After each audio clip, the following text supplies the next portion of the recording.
غرباء ولغير الله لا نحمل الجباه غرباء وارتضيناها شعارا في الحياة غرباء ولغير الله لا نحمل الجباه غرباء وارتضيناها شعارا للحياة إن تسل عنا فإنا لا نبالي بالطغاة. أعوذ بالله من الشيطان الرجيم. بسم الله الرحمن الرحيم. الحمد لله والصلاة والسلام على محمد بن عبد الله وعلى آله وصحبه وسلم تسليما كثيرا. Akíwa káàbọ̀ sórí àkọ́tún ètò Àlìgọ̀rọ̀bá èyí tó ń dé sí etí ìgbọ́ wa láti Oòduà FM 90.9. Àlìgọ̀rọ̀bá lórí ìkànnì tá a ti máa ń sọ nípa ìtàn ìgbésí ayé àwọn ànábì Ọlọ́run Ọba àti àwọn sàhábà. Orí ìkànnì tẹ́ ti máa ń láǹfààní láti béèrè èyí tó rú yín lójú nípa ìtàn ìgbésí ayé àwọn ànábì àwọn sàhábà. Orí ìkànnì tẹ́ ti láǹfààní láti mọ̀ nípa ìtàn tó fẹsẹ̀ múlẹ̀ tá a sì ti máa ń bẹ àwọn ìtàn èyí tí ò fẹsẹ̀ múlẹ̀ wò. Torí pé ìtàn lára ẹ̀sìn wa ni o ìtàn lára ẹ̀sìn wa ni torí pé ó rọrùn fún àwọn ọ̀tá ẹ̀sìn láti fi ìtàn láti fi gbé ìfẹ́ inú wọn wọlé. Abẹ́lẹ́ ọba tí ọlá rẹ̀ ga jùlọ kó tọ́ ẹnìkọ̀ọ̀kan wa sọ́nà. Kí là ń ṣe àgbéyẹ̀wò lórí ìkànnì òun náà ni ìtàn ìgbésí ayé Ànábì wa Muhammad sallallahu alayhi wa sallam. Níbo la dé ní ọ̀sẹ̀ tó kọjá nínú ìtàn? Ẹ rí i pé ọ̀sẹ̀ tó kọjá a gbìyànjú láti ṣe àgbéyẹ̀wò àwọn tá a ti sọ sẹ́yìn látẹ̀yìn Ramadan. Àwọn tá a ti sọ sẹ́yìn àwọn náà ni a ṣe àgbéyẹ̀wò gbogbo ẹ̀ agé gbogbo ẹ̀ agé kéékèèké láti rán wa létí ibi tí a bá dé. Ibi tá a dé ibẹ̀ náà láǹfààní àti tẹ̀ wájú lágbára Ọlọ́run bá tí ọlá rẹ̀ ga jùlọ. Mò ń bọ̀. كم تذاكرنا زمانا يوم كنا سعدا. Àlìgọ̀rọ̀bá mo ń sọ nípa ìtàn ìgbésí ayé ànábì wa Muhammad sallallahu alayhi wa sallam. Báwo ni ànábì báwo ni wọ́n ti bẹ̀rẹ̀ ìsẹ̀mí wọn? Mo ti sọ ìdílé ànábì wa Muhammad, mo ti sọ bí ànábì bí ó ti gbé ní ọ̀dọ̀ àwọn obìnrin tí wọ́n fún ànábì lọ́yàn. Mo ti ṣàlàyé bí ìyá tó bí ànábì wa Muhammad sallallahu alayhi wa sallam bó ti fi ayé lẹ̀ nígbà tí ànábì pé ọmọ ọdún 6. Bákan náà ànábì padà sí ọ̀dọ̀ bàbá tó bí bàbá rẹ̀ ìyún Abdulmutalib lẹ́yìn ọdún 2 tí ànábì lò lọ́dọ̀ Abdulmutalib. Abdulmutalib náà ó tún fàyè lẹ̀. Ànábì pé ọmọ ọdún 8 ìrìn àjò padà wá gbé ànábì padà sí ọ̀dọ̀ ẹ̀gbọ́n bàbá rẹ̀ ìyún tí ń ṣe Abutalib. Abutalib ló tọ́jú ànábì títí tí ànábì fi pé ọmọ ọdún 12. Ìgbà tí ànábì pé ọmọ ọdún 12 ìrìn àjò ó gbé ànábì láti ìlú Mákà lọ sí ìlú Sham pẹ̀lú ẹ̀gbọ́n bàbá rẹ̀. Mo ti ṣàlàyé bí ìkan nínú àwọn rohib àwọn aráyésá àwọn ẹlẹ́sìn Yehudi bí ó ti rí Rasulullah sallallahu alaihi wasallam tó sì sọ fún Abutalib wípé ta lọmọ náà, ó lóun ló ní pé ọmọ òun ni ọmọ bíbí inú òun ni. Rohib náà sọ fún Abutalib wípé ọmọ yìí kò gbọdọ̀ jẹ́ ọmọ rẹ̀ pé kó jẹ́wọ́ fún un. Yìí wá ní bó ló ṣe mọ̀ pé kì í sọ ọmọ òun. Ó nítorí pé ọmọ yìí òun ti rí àpẹẹrẹ àmì ìjẹ́ ànábì lára rẹ̀, àmì tí àwọn ànábì tó ti lọ tí wọ́n sọ pé àwọn ò rí lára ànábì ìkẹyìn òun ti rí lára ànábì wa Muhammad sallallahu alaihi wasallam pé eléyìí ni ànábì ìkẹyìn èyí táwọn ti ń retí. Kó yá tètè dá ọmọ yìí padà sí ọ̀dọ̀ sínú ìlú Mákà nítorí kí àwọn Yehudi tí wọ́n bá rí kí wọ́n bá lọ sí ní sùtá. Arákùnrin Rohib yìí ó wá ń sọ fún Abutalib wípé nínú àkọọ́lẹ̀ lọ́dọ̀ àwọn ànábì tí ń bọ̀ níkẹyìn bàbá rẹ̀ kò ní bá bàbá rẹ̀ láyé. Ṣé bẹ́ẹ̀ ni àbí bẹ́ẹ̀ kọ́? Ibẹ̀ ni Abutalib ti sọ wípé àbúrò tí ń ṣe Abdullah òun ni ó bí arákùnrin tí ń ṣe Muhammad kì í ṣe ọmọ òun gangan, ọmọ àbúrò ni. Ibẹ̀ ni Rohib ti gba àfáàní fi gba Abutalib níyànjú pé kó tètè dá ọmọ yẹn padà sí ìlú Mákà kí àwọn Yehudi kí wọ́n bá máa ṣe ní sùtà. ń bọ̀. قال لي صاحب أراك غريبا بين هذا الأنام دون خليل قلت كلا بل الأنام غريب أنا في عالم وهاب كبير هذا هو الغريب غريب. Àlìgọ̀rọ̀bá ibi tá a ti dúró ẹ jẹ́ n wá gbé bẹ́ẹ̀ ibi tá a ti dúró nínú ìbánisọ̀rọ̀ tó lọ òun náà ni bí ìrìn àjò ti gbé ànábì láti ọ̀dọ̀ Khadija bintu Khuwailid tó fi gbé ànábì rìn àjò lọ sílùú Sham nígbà ìkejì láti lọ ta ọjà èyí tí Khadija gbé fún un. Mo ti ṣàlàyé bí Khadija ti gbọ́ nípa ànábì pé ẹni ire ni èèyàn dáadáa ni ẹni tó ní àmánà ẹni tó ṣe é fọkàn tán ni. Báyìí ni Khadija ti ránṣẹ́ sí ànábì tó sì sọ fún un pé tó bá lè bóun ta ọjà kó bóun kó ọjà lọ bọ́ àwọn èèyàn ti máa ń bá Khadija kó ọjà láti lo Mákà lọ tà láwọn ìlú míì. Ó wá lóun ó fi kún owó ànábì yóò ju owó àwọn èèyàn yòókù lọ. Báyìí ni ànábì ti gbà láti bá Khadija kó ọjà rẹ̀ láti ìlú Mákà lọ sí ìlú Sham. Nígbà tí ànábì ń lọ ọmọ kan wà tó jẹ́ ẹrú fún Khadija bintu Khuwailid wọ́n pòkò ẹ̀ ní Maisaro ìgbéra lẹ́ni tó tẹ̀lé ànábì láti ìlú Mákà lọ sí ìlú Sham. Nígbà tí wọ́n dé ojú ọ̀nà ànábì ó sọ̀kalẹ̀ lórí nǹkan ọ̀gùn rẹ̀ láti sinmi ó wá bọ́ sí abẹ́ igi kan. Abẹ́ igi tí ànábì bọ́ sí ó súnmọ́ sọ́mà rọ́hìbù kan. Rọ́hìbù ni adarí àwọn ẹlẹ́sìn Yehud àwọn tó máa ń ráyé sá tí wọ́n kóra rókò nínú ìlú tí wọ́n lọ dúró sáàyè kan tó pa lọ́lọ́ láti máa ṣèrántí Ọlọ́run. Nígbà tí arákùnrin tó rí Maisaro àti ànábì ó wá jáde láti inú sọ́mà rẹ̀ ìyún ní ìpàgọ́ tó ti máa ń ṣiṣẹ́ ìjọsìn tí ẹnìkan ò ní síbẹ̀ ju nìkan lọ. Ó wá sọ̀kalẹ̀ ó sọ fún Maisaro wípé ta ni arákùnrin yìí mahada rọ́jùlá lẹ́dí nazala tahta shajaro ta ni arákùnrin tí ó sọ̀kalẹ̀ sí abẹ́ igi faqala lahu Maisaro wá sọ fún rọ́hìbù náà wípé hada rọ́jùlún min Quraysh min ahlil haram eléyìí ni arákùnrin kan nínú ìran Quraysh tó jẹ́ wípé ẹ̀yà nínú ìdílé tó ti wá ìdílé ìdílé àwọn ẹni ire ìdílé àwọn tó jẹ́ wípé ẹni àpọ́nlé ni wọ́n nílùú Mákà. Faqala lahu rọ́hìbù wá sọ fún Maisaro pé ma nazala tahta hadhihi shajara qatun illa nabiyyun látijọ́ tí igi ti wà ń bẹ̀ ẹnìkan kì í sọ̀kalẹ̀ láti dó sábẹ́ igi àyàfà àwọn ànábì Ọlọ́run máa ń dúró láàyè láti sinmi. Dájúdájú ẹni arákùnrin ìkan nínú àwọn ànábì Ọlọ́run ọba tó jẹ́ wípé tírà wa ti sọ wípé ànábì tí ń bọ̀ nígbẹ̀yìn àsìkò ni. Lẹ́yìn eléyìí òní Maisaro ó wá ṣàlàyé ìrírí rẹ̀ èyí tó ṣe tó rí lára ànábì gbà tí wọ́n jọ ń rìnrìn àjò bọ̀. Kí ni ìrírí Maisaro ni wípé tí Maisaro bá ti ń tẹ̀lé ànábì tí ànábì wà lórí bàírù ẹ̀ ìyún kẹ́tẹ́kẹ́tẹ́ tí ànábì ń gùn, Maisaro máa ń rí i pé tí oòrùn bá ti mú màláìkà méjì yóò wá síjìbò ànábì wà lábí oòrùn ṣùgbọ́n oòrùn nípa ànábì wọ́n síjìbò ànábì. Nígbà tí wọ́n kú tí wọ́n dé ìlú Ṣáàmù wọ́n ta ọjà tí wọ́n tà tán ànábì tó ń mú nínú owó náà ó fi ra àwọn nǹkan èyí tó lè bùkátà sí nílùú Mákà láti lọ tà. Nígbà tí wọ́n dé ìlú Mákà tí ó kówó fún Khadija àlùbáríkà gun owó tí ànábì kó fún Khadija torí pé iye tànábì ta ọjà ó tún ta ju iye táwọn yòókù máa ń ta lọ. Ànábì sì kó gbogbo owó rẹ̀ ó kó kalẹ̀ fún Khadija. Báyìí ni Khadija náà ra nǹkan tànábì kó wá láti ìlú Sham tí ó sì fún ànábì lówó àti owó ọ̀yà rẹ̀. Lẹ́yìn eléyìí Maisaro wá ṣe àlàyé fún Khadija bintu Khuwailid tó jẹ́ ìyàwó àkọ́kọ́ ànábì wa Muhammad sallallahu alayhi wa sallam wípé ìmọ̀ tó ń rí lára arákùnrin ìmọ̀ ńlá ló ń rí lára ẹ̀. Ó wá ṣe àlàyé bí ó ti máa ń rí àwọn màláìkà tó jẹ́ wípé wọ́n máa ń síjìbò ànábì àti nǹkan tí rọ́hìbù sọ nípa arákùnrin pé ànábì Ọlọ́run ọba nítorí pé àpẹẹrẹ tó ń rí lára rẹ̀ àpẹẹrẹ èyí tí àwọn ti kà nínú tírà wọn wípé ànábì Ọlọ́run ọba ìgbẹ̀yìn nínú àwọn àpẹẹrẹ tí yóò ní ní mú bọ̀.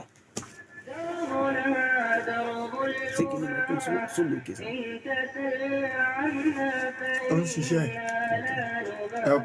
spíkà yẹn ti wà lẹ́yìn bí àwọn gẹ́gẹ́ mi gan fi small phone monitor.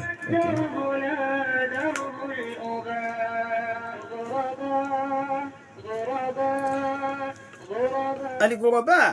lẹ́yìn ìgbà tí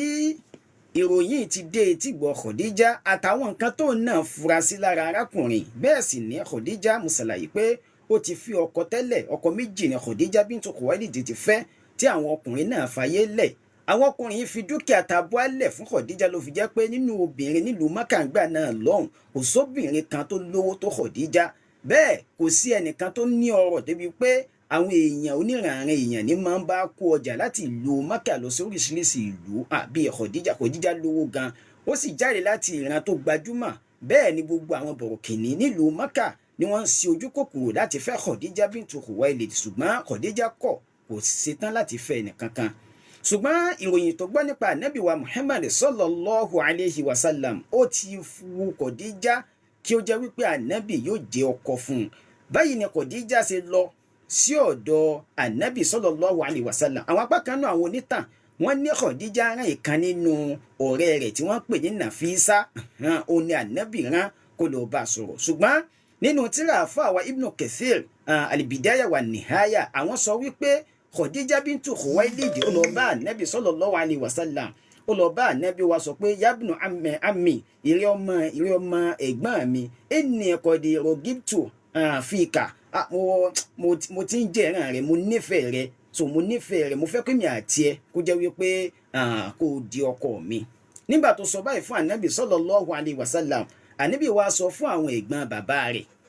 ìgbà tí ànábì sọ fún àwọn ẹ̀gbọ́n bàbá rẹ̀ ìkan nínú àwọn ẹ̀gbọ́n bàbá rẹ̀ tí ó ń jẹ́ Hamza òun ló wá gbéra tó lọ sí ọ̀dọ̀ bàbá tó bí Khadija bintu Khuwailid yìí Khuwailid ibn Asad ó wá lọ bá wípé ọmọ òun àti ìsì ọmọ àbúrò òun tó ti fàyè lẹ́yìn Abdullah ó fẹ́ fẹ́ Khadija bintu Khuwailid. nígbà tí ọ̀rọ̀ wọ̀ báyìí ni ìdàpapọ̀ ìfẹ́rẹ́ni síso yìgì ṣe wáyé láàrin ànábì wa Muhammad sallallahu alayhi wa sallam àti Khadija bintu Khuwailid. nínú ọ̀rọ̀ tó rinlẹ̀ jù dáadáa tí ọ̀rọ̀ àwọn onímọ̀ pọ̀ lórí rẹ̀ dáadáa torí pé ọ̀rọ̀ oríṣiríṣi ọ̀rọ̀ ni wọ́n wá lórí rẹ̀ wípé ọjọ́ orí wo gan ni Khadija wà nígbà tó fẹ́ ànábì àti pé ọjọ́ orí wo gan ni ànábì wa Muhammad sallallahu alayhi wa sallam wà nígbà tí ó fẹ́ Khadija bintu Khuwailid. nínú ọ̀rọ̀ tó rinlẹ̀ jù òun náà ni wípé Khadija bintu Khuwailid jẹ́ ọmọ 40 ọdún 40 years tí ànábì wa Muhammad sallallahu alayhi wa sallam tí ó jẹ́ ọmọ 25 years. eléyìí ni ọ̀rọ̀ tó rinlẹ̀ nínú àwọn ọ̀rọ̀ èyí tí ọ̀pọ̀lọpọ̀ àwọn onímọ̀ tí wọ́n sọ ń bọ̀. فنجاهد ونناضل ونقاتل من جديد Al-Ghuraba ìbéèrè kan wà tó jẹ́ wípé àáfàá kan wọ́n ti bi mí léèrè ìbéèrè náà ti pẹ́ tí mò ń sọ fún wọn pé kí wọ́n ṣe sùúrù pé àwọn ìbéèrè kan bẹ tó jẹ́ pé tá a bá ní ká máa dáhùn rẹ̀ á tún máa tọrọ sọ́ngbà tí a bá dénú tàn tí a bá fẹ́ sọ ń pa rẹ̀. ṣùgbọ́n kí n tó máa bọ̀ lórí ètò lónìí mo láǹfààní àti pè wọ́n pé ó ṣeé ṣe tọ́rọ̀ bá débẹ̀ kí n dáhùn sí ìbéèrè wọn ní inú ìtàn tí a sọ lónìí. kí ni ìbéèrè náà kí n sọ pé asubuhat àwọn ìrújú tó ní í ṣe pẹ̀lú abalabi tá a dé. àwọn ìrújú wo ni asubuhatul ula ìrújú alákọ̀ọ́kọ́ náà níbàámu sí ìbéèrè èyí tí arákùnrin náà béèrè ni o. àwọn ní ìbéèrè alákọ̀ọ́kọ́ wọ́n ní ǹjẹ́ ànábì wa Muhammad sallallahu alayhi wa sallam ǹjẹ́ wọ́n fẹ́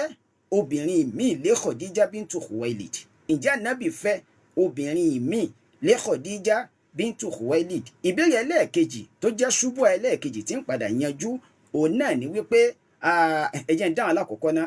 ìdáhùn sí ìbéèrè ni pé ànábì wa Muhammad sallallahu alayhi wa sallam gbogbo ìṣẹ̀mí wọn tí wọ́n lò ní ìlú Mákà nígbà tí Khadija ń bẹ láyé ànábì ò fẹ́ ìyàwó kankan.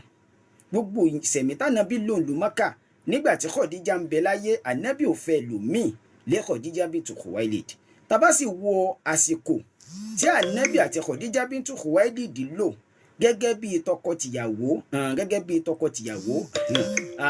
ó kìí ṣe ọdún kékeré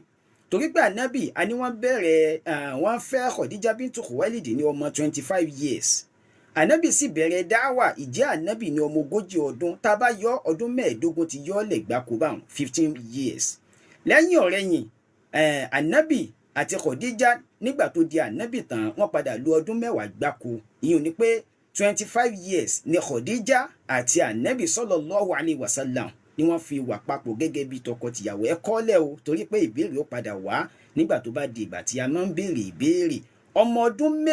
mélòó ni Khadija àti ànábì wa Muhammad sallallahu alayhi wa sallam lò papọ̀ gẹ́gẹ́ bí tọkọtìyàwó ọdún mélòó ni ọdún 25 years ni. gbogbo àsìkò tá a sọ yìí kò sí ànábì ò fẹ́ nìkankan lé Khadija bintu Khuwailid. ìyàwó àkọ́kọ́ tànàbì kọ́ fẹ́ òun náà pè ní Sauda bintu Zam'a òun àti ìyàwó Aisha radiyallahu anha àwọn méjèèjì ní arábìnrin kan ni ó bá sọ̀rọ̀ ṣùgbọ́n nígbà tánàbì ṣe tí ànábì ta kókó yìgì pẹ̀lú ìyá wa Aisha ànábì ò fẹ́ sínú ilé nígbà tó wà nílùú Mọ́kà àfìgbà tí ànábì tó dé ìlú Mádínà ṣùgbọ́n obìnrin tánàbì tó kó wọnú ọ̀dẹ̀ ànábì nílùú Mọ́kà Sauda bintu Zam'a ni ó sì fẹ́ nígbà tí dáwà ànábì pé ọdún mẹ́wàá ọdún tí ìpèpè ànábì pé ọdún mẹ́wàá inú ọdún yẹn náà ni ọdún amul huzni ọdún ìbànújẹ́ fún ànábì wa Muhammad ọdún tànábì pàdánù Khadija bintu Khuwailid papọ̀ mọ́ ẹ̀gbọ́n bàbá rẹ̀ tí ń dáàbò bò yín Abu Talib àwọn méjèèjì fayé lẹ́nu ọdún kan náà àánú oṣù Ramadan ọjọ́ kẹtàdínlógún on the 17 nínú oṣù Ramadan ni Khadija bintu Khuwailid fayé lẹ̀ ọjọ́ kẹta nínú ọ̀pọ̀lọpọ̀ ìtàn tó fi lálàáfíà jù ọjọ́ kẹta sí ọjọ́ náà ni ẹ̀gbọ́n bàbá rẹ̀ náà fayé lẹ̀ èyí ló fà á tí ànábì fi wá fẹ́ ìyàwó míì láti máa bá a fojú tó àwọn ọmọ rẹ̀ àyàn àwọn ọmọbìnrin tí ànábì ní ń bọ̀.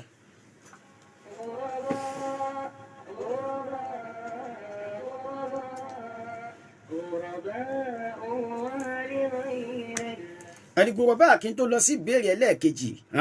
ẹ jẹ́ kí n mú ọ̀rọ̀ tí mo sọ yìí kí n mú wá nínú ọ̀rọ̀ Al-Imam Ibn Kathir rahimahullah Al-Bidaya wa Nihaya ní mùjáládù alákọ̀ọ́kọ́ ní page 299 ìdí méjì ló máa ń wà nù mùjáládù kan ìdí méjì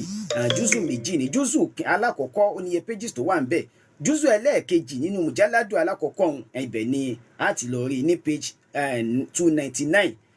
Al-Imam Ibn Kathir rahimahullah sọ pé walam yatazawwaj alayha ghayruha hatta matat. Al-Imam Ibn Kathir sọ wípé ànábì ò fẹ́ obìnrin míì lé Khadija bintu Khuwailid títí tó fi fayé lẹ̀ eléyìí ni ìdáhùn sí ìbéèrè àkọ́kọ́. Ashubatu thaniya ìrújú ẹlẹ́ẹ̀kejì tó jẹ́ wípé àwọn ìbéèrè nínú àwọn ìbéèrè tí àwọn kan tí èsè mùsùlùmí tí wọ́n máa ń gbé wá gẹ́gẹ́ bí ìrújú láti fi tako ẹ̀sìn Islam. arákùnrin yìí sọ wípé ǹjẹ́ lóòótọ́ ni wípé ànábì wa Muhammad sallallahu alayhi wa sallam wípé àìjà máa wáyé láàrin àwọn àti Khadija tí ànábì sì máa ń na Khadija pé nínú dúkìá èyí tí arábìnrin ní tó wá yọ̀ǹda rẹ̀ fún ànábì tó wá ń nà irú àwọn ọ̀rọ̀ àgbákò wo lélẹ̀ ṣùgbọ́n tá a bá là níyanjú rẹ̀ ẹyin tí ìrújú bẹ́ẹ̀ lè gbé lọ àmà ní òjì ká dáhùn sí ìbéèrè náà wọ́n wá ní ànábì wa máa ń tọ́ka sí ẹ̀rí nígbà táwọn sọ̀hábà bá bi ànábì léèrè pé kí ló ṣẹlẹ̀ gan tí ìjà máa ń wáyé láàrin àti Khadija bintu Khuwailid ọ̀rọ̀ tó pani lẹ́ẹ̀rín ni ṣùgbọ́n ọ̀bù ni tí ò dáa kí èèyàn máa gbọ́ létí èèyàn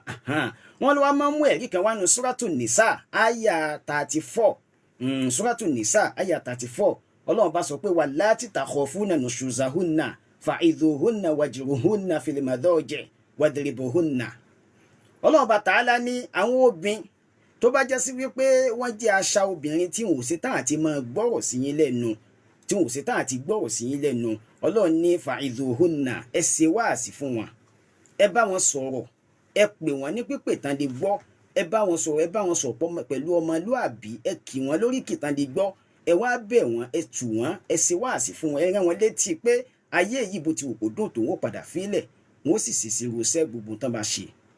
tẹ́ bá wá sọ eléyìí fún wọn tí wọn ò tó wá gbọ́ wahjuruhunna fil madaji Ọlọ́run wá ní lórí ibùsùn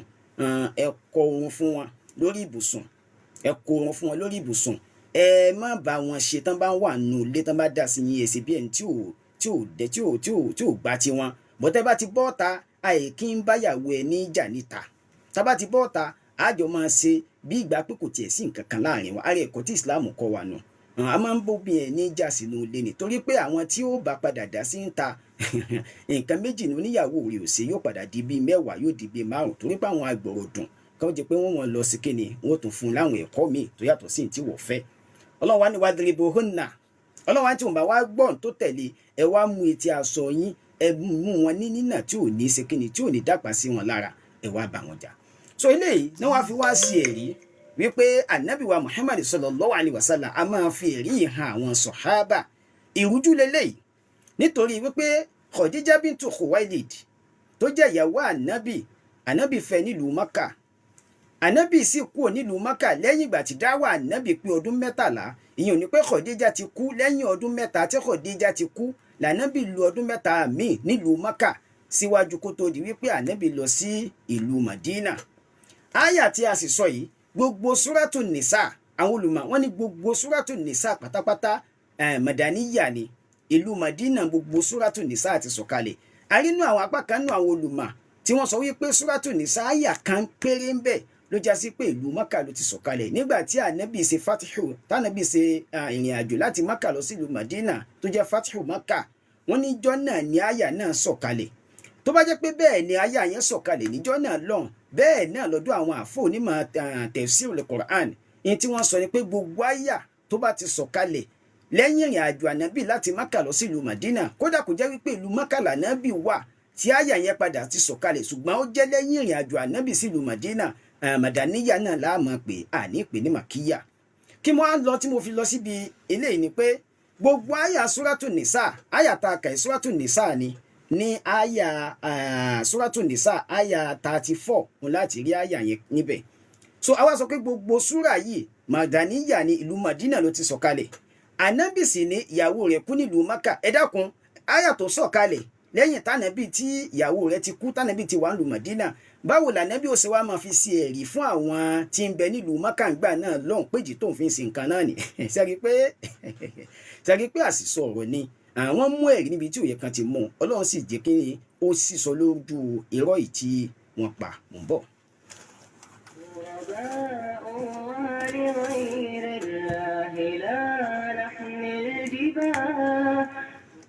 Àlùkòròbá ọjọ́ wa ti lọ àsìkò tó kù mọ́ kékeré náà ló kù ẹ jẹ́ ká ṣe báyìí ní abala ẹlẹ́ẹ̀kejì wa ẹ jẹ́ ká ṣe báyìí ìta ṣe náà ni pé àyè tí wọ́n pè ní abala ẹlẹ́ẹ̀kejì la máa ń pè ní man huwa goribun al-yawm tá ní àlejò wa lọ́jọ́ tòní níjẹ̀jọ́ mùsàdí ń pò yẹ ká ṣe ṣùgbọ́n ọjọ́ náà padà lọ ẹ má bínú lágbára Ọlọ́run lọ́sẹ̀ tí ń bọ̀ á mójútó wípé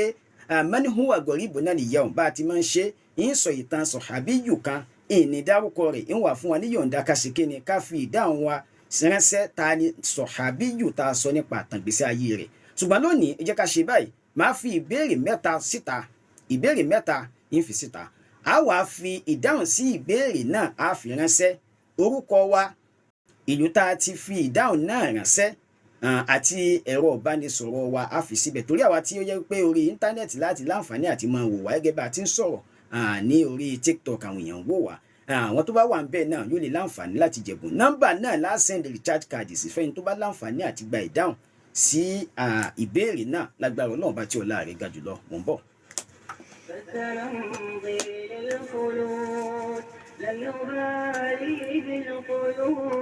Àlùkòròbá ìbéèrè alákọ̀ọ́kọ́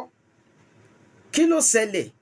sí ànábì wa Muhammad sallallahu alayhi wa sallam tí arábìnrin tó fún lọ́yàn àyùn Halima Sa'adiyya tó fi dá ànábì padà lọ sí ọ̀dọ̀ ìyá tó bí kí ló ṣẹlẹ̀ sí ànábì wa Muhammad sallallahu alayhi wa sallam tí arábìnrin Halima Sa'adiyya tó fi dá ànábì padà sí ọ̀dọ̀ ìyá rẹ̀ ọmọ ọdún mélòó sì ni ànábì nígbà náà ọmọ ọdún mélòó sì ni ànábì náà nígbà náà lọ àwọn tá a bá láǹfààní àti pè wọlé kó tó di pa lọ ẹ̀yìn fún wa níyọ̀ǹda ká pè 07066118556 07066118556 nọ́mbà tá a láǹfààní àti pè wọlé sí. ìbéèrè ẹlẹ́ẹ̀kejì òun náà ni wípé ẹ dárúkọ mẹ́ta nínú àwọn ẹ̀gbọ́n bàbá ànábì èyí tó jẹ́ wípé ó bá ànábì láyé ìjẹ́ ànábì bá wọn láyé ẹ dárúkọ mẹ́ta ẹ rí i pé nù tàn mo sọ wípé àwọn mẹ́wàá ó ní ẹ̀gbọ́n bàbá ànábì wa Muhammad sallallahu alayhi wa sallam àwọn mẹ́wàá ṣùgbọ́n àwọn mẹ́rin ni Islam bá láyé àwọn méjì nínú wọn gba Islam àwọn méjì ò gba Islam ẹ dárúkọ mẹ́ta nínú wọn tẹ́ bá láǹfààní àti dárúkọ bẹ̀rẹ̀ rí náà ṣàbùrú ń bẹ̀ ṣùgbọ́n ó ti wà kéré jù ẹ dárúkọ mẹ́ta nínú àwọn ẹ̀gbọ́n bàbá ànábì èyí tẹ́ ẹ mọ̀ tó yẹ pé ìpèpè ànábì dé ti gbọ́ wọn ìpèpè ànábì ṣe kíni ó dé ti gbọ́ wọn ẹ dárúkọ mẹ́ta ó di ìbéèrè méjì ìbéèrè ẹlẹ́ẹ̀kẹta tó parí rẹ̀ òun náà ni wípé ànábì wa Muhammad sallallahu alayhi wa sallam so nígbà tí wọ́n dé ọ̀dọ̀ arábìnrin tó fún lọ́yàn ìyẹn Halima Sa'adiyya ìgbà tí wọ́n padà wá dé ọ̀dọ̀ ìyá tó bí wọn ìyá wọn yìí àti arábìnrin kan tí mo ní ó jẹ́ ẹrú fún bàbá tó bí ànábì wa Muhammad ẹrú ni òun àti ìyá ànábì wa Muhammad wọ́n jọ rìnrìn àjò lọ sí ìlú Madina nígbà tí wọ́n ń darí bọ̀ òun ni Àmínà ń ṣe àìsàn tó fi wá padà fayé lẹ̀ kí lorúkọ arábìnrin mo sọ dáadáa níjẹjọ kí lorúkọ arábìnrin tó jẹ́ ẹrú tí ànábì máa ń sọ wípé ummi ba'da ummi, ìyá mi lẹ́yìn ìyá tó bí mi ni. Kí lorúkọ ẹrú náà tó jẹ́ wípé ó wà pẹ̀lú ànábì lásìgbà tán ti bí ànábì, kódà lẹ́yìn ìgbà tánábì wà lù Mádínà kò fi ànábì sílẹ̀, ànábì fi ọkọ fún ẹrú rẹ̀ Zaid ibn Haritha. Bẹ́ẹ̀ ni òun ni ànábì fẹ́ fún arábìnrin, wọ́n sì tún jọ bí ọmọ, àwọn bí ọmọ wọ́n ń pè ní Usama bonu Zaid bonu Haritha Usama. Kí lorúkọ arábìnrin náà? Ìbéèrè mẹ́ta tẹ́ láǹfààní àti dáhùn ní bóò lẹ́ẹ̀tì dáhùn rẹ̀, ìdáhùn sí àwọn ìbéèrè náà ní kọ̀ọ̀kan. Lẹ́yìn rẹ̀ ẹ fi orúkọ yín, ìlú tẹ́ ẹ ti ń dáhùn sí ìbéèrè náà àti ẹ̀rọ ìbánisọ̀rọ̀ yín ẹ wá fi ránṣẹ́ sí orí nọ́mbà mi, ẹ fi ránṣẹ́ sí orí nọ́mbà WhatsApp nọ́mbà mi 091 55 11 8848 091 55 11 8848. tó bá ṣe pé orí SMS náà ni afẹ́fẹ́ ránṣẹ́ sí kò sí aburú ń bẹ̀ 091 55 11 8848. irú ètò báyìí gbọdọ̀ lórí afẹ́fẹ́ ẹ dákun àwọn onígbọ̀wọ́ ẹgbẹ́ nǹkan tẹ̀ ń tà wá lórí ìkànnì kí abayín polówó rẹ̀ tàbí ẹ fẹ́ kún ètò lọ́wọ́ ẹ pè mí lẹ́yìn ètò yìí sórí nọ́mbà tí mo pè 091 55 11 8848. وعند ربك في مقام كريم. Tọ́ lágbára Ọlọ́run bá tí ọlá rẹ̀ ga jùlọ tó bá tún di ní ọ̀sẹ̀ tó ń bọ̀ ibi tá a bá ìtàn dé aláǹfààní àti tẹ̀wájú. Orúkọ tèmi ni Abu Hudhaifa Al-Ghuraba. Wassalamu alaikum wa rahmatullahi wa barakatuh. Yes, sir. No, àwọn ti parí. Ṣé kíní ti dé?